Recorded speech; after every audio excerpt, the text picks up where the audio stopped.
Today, Dr. Swami will speak. He's been speaking, and you are all requesting him to speak on postponement of exams. And I believe it is important to save lives of students. And today would be a very interesting conversation on two parts. First part, I would tell you how Dr. Swami knows more about education than anybody in India. Because a lot of you youngsters need to hear credible voices who know the subject. Dr. Swami CV, because a lot of you are very, very young, you and giving exams. So would be also Dr. 10 minutes he will talk about Sushant Singh Rajput case. So all of you joining in for the first time, please do subscribe to the channel and press the bell icon so that you keep getting notifications of important conversations that we do on this channel. So I will just welcome Dr. Swami. Yeah, I think he's coming. 1 second. So I'll have to. Sir, please. Yeah. Okay. Are you visible? Yeah. Yeah. All right. Yeah, you're right. So thank you, Dr. Swami. All the students today, Hello, in fact, Dr. Swami, you would be, I almost saw more than 2.5 million people have tweeted, 25 lakh, saying, Swamiji, please help in Neet Jee postponement. Yes. They have come at the last minute, but you are trying your best. But before Dr. Swami, we come to that.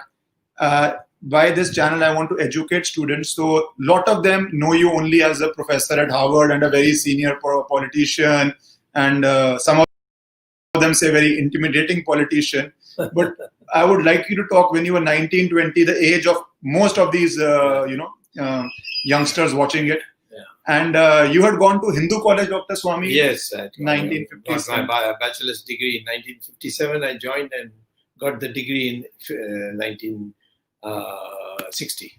1960, Dr. Swami. But Dr. Swami, lot of controversy then happened when you went into ISI. So just what was the controversy about and what happened, Dr. Swami? Well, I had mathematics, after getting mathematics degree, of course, I'm top of the class. But what happened is that there was a new institution opened called Indian Statistical Institute in Baranagar, Calcutta. And it was, inspired by a figure who was known to be very close to Jawaharlal Nehru. He was a member of the Planning Commission, and he was the advisor. It was called the advisor to the Prime Minister, and he was supposed to be the author of the second five-year plan, which of course flopped. But it was a pure pro-Soviet construction. And he was a FRS. He had an FRS, but not in economics, but in physics. And so he was dominating all the intellectual centers in India, which had anything to do with planning or economics and so on. So he decided to set up a institute called Indian Statistical Institute, where students were to be taken by competitive exams, because it was new, it was glamorous, and so there were a lot of people wanting to get it. So he held competitive exams, and he put minimum qualification as MA. Okay. In order to get in, because he was giving a degree, the institute was giving a degree called MStat. But they allowed people with first-class undergraduate degrees to take the exam, and if they qualified in the exam, they would be also admitted. So I was probably in my class the first, only one, who after a BA was qualified to get, to join, and I joined. My father was very unhappy because he was head of the Central Statistical Organization. In fact, he was the founder. Mahatma Gandhi especially had asked him. He was in the freedom movement. He was a professor of mathematics in Tamil Nadu. So Mahatma Gandhi said, no, we need people in the government now. So you go to Delhi. So he became, and Jawaharlal Nehru gave him the task of setting up this Central Statistical Organization. And so there was this rivalry between my father and the founder of ISI, and not because of any ideological, because my father was also left-wing. Okay. So, but there was no ideological problem. But this is normal jealousy, whether he'll get ahead or I'll get ahead. My father, of course, was not a fighter type, but he was a man of principles, and he told me that please don't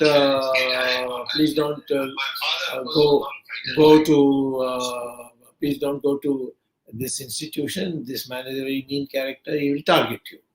So I said, well, those days I was an innocent boy, so I didn't know these things happen. So I went, joined, and of course in my class I was sparkling all the time, correcting the teachers, which I did later on at Harvard also. But I found that when my grades started coming, they were much lower than I had any expectation of. I mean, I thought I had done A-level, A-class paper answers, and coming getting C and so on.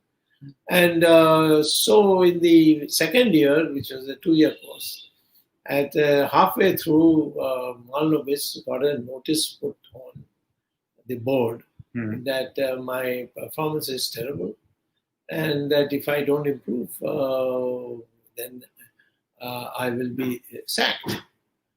And of course, that notice upset all my family people. My relatives all said, what a thing, what a father so brilliant and the son so stupid, And my father also said, now I told you not to go, but now your career is being ruined by him. So perhaps you could become a apprentice in Bhilai steel plant, which was being opened, and rise to. So your family wanted you to leave ISI midway. They said you can't.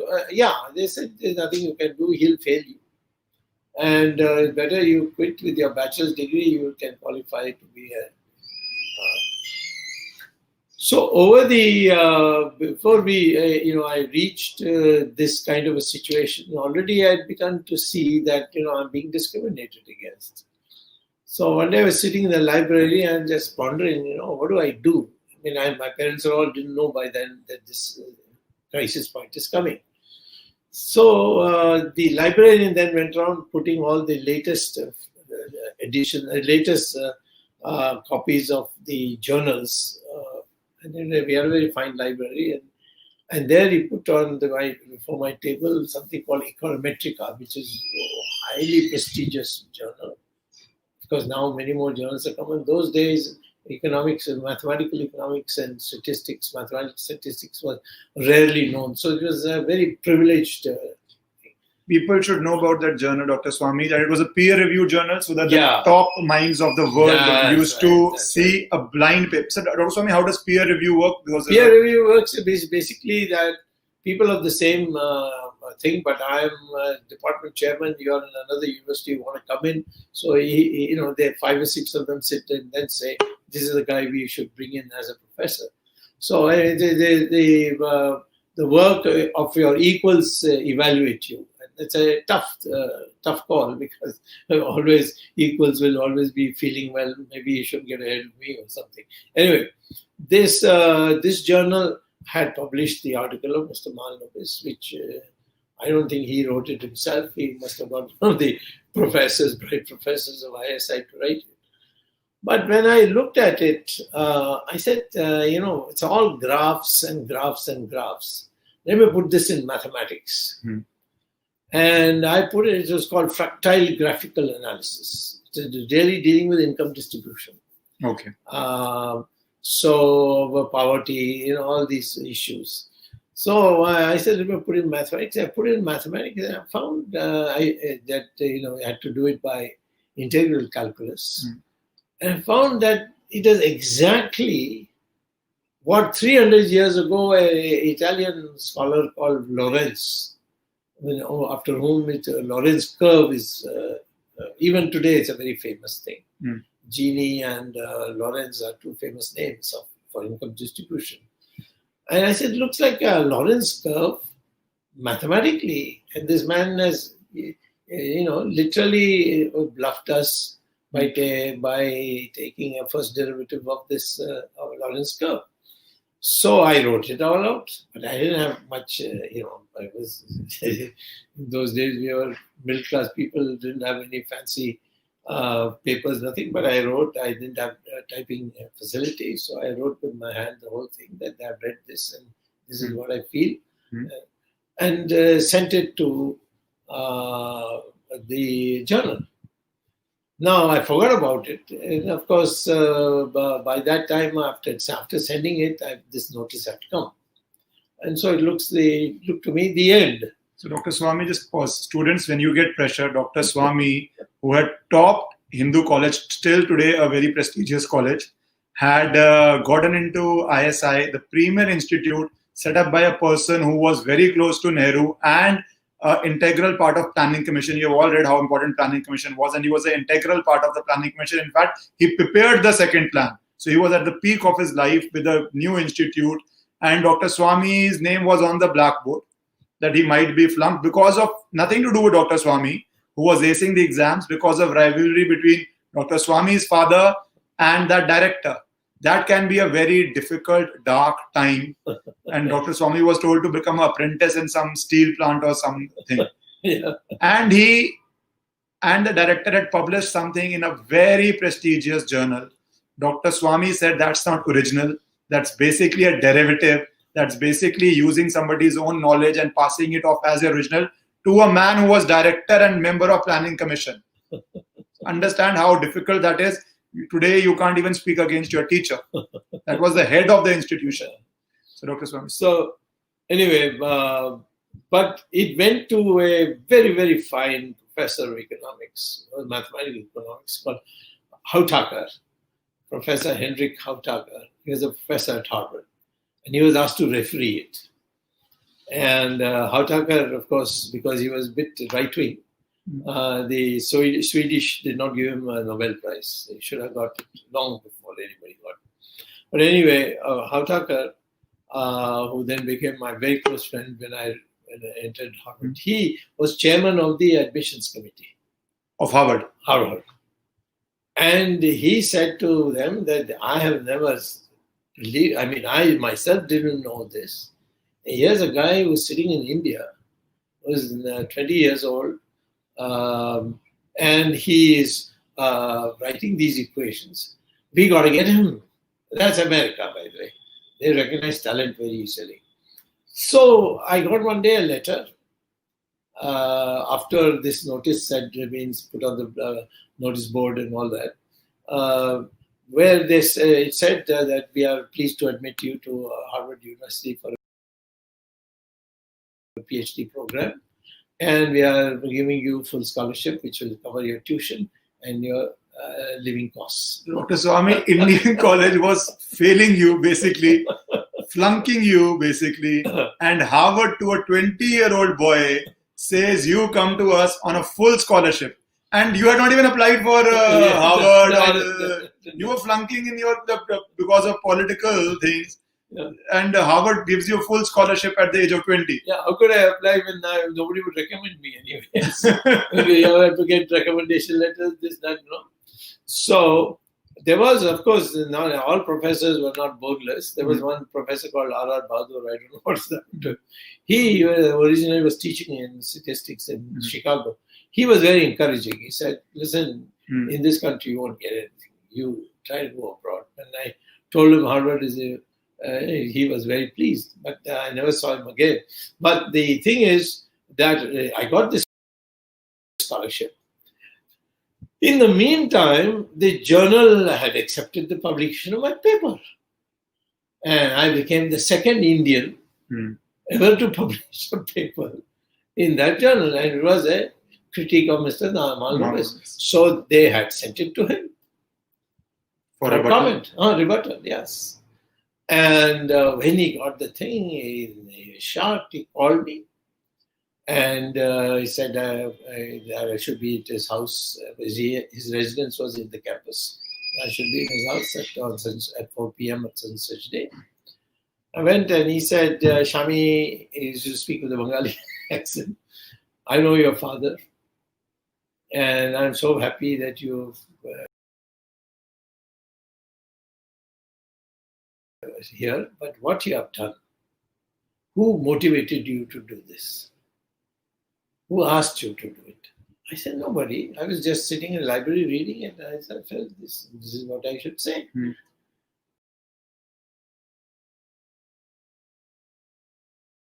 So he said, no, this will ruin the institute's name. So many careers will be wrecked. All these students who have come, they will all be destroyed.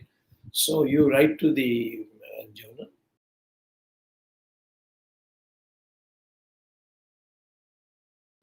That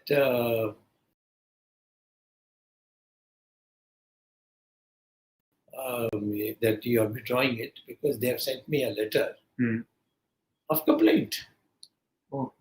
So I said, I don't think so, because they had informed me that they are sending it to you for rebuttal. So he said, he became silent and he said, anyway, you withdraw it. I said, I cannot withdraw it. He said, your career will be ended.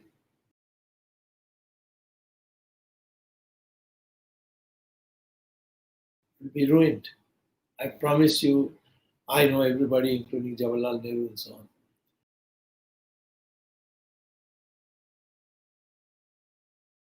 I told him, you can do, but I've got a scholarship from Harvard.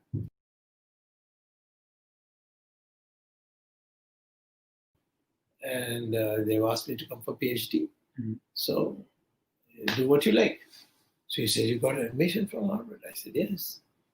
Then he wrote a letter to Harvard saying that this man is failing, this student is failing. I think he has misrepresented to you. Please have it double checked and withdraw it. If you want bright students from my institution, I can recommend names. Oh. So it went naturally to Hartakar. He wrote back saying, we only looked at his undergraduate report and this research paper.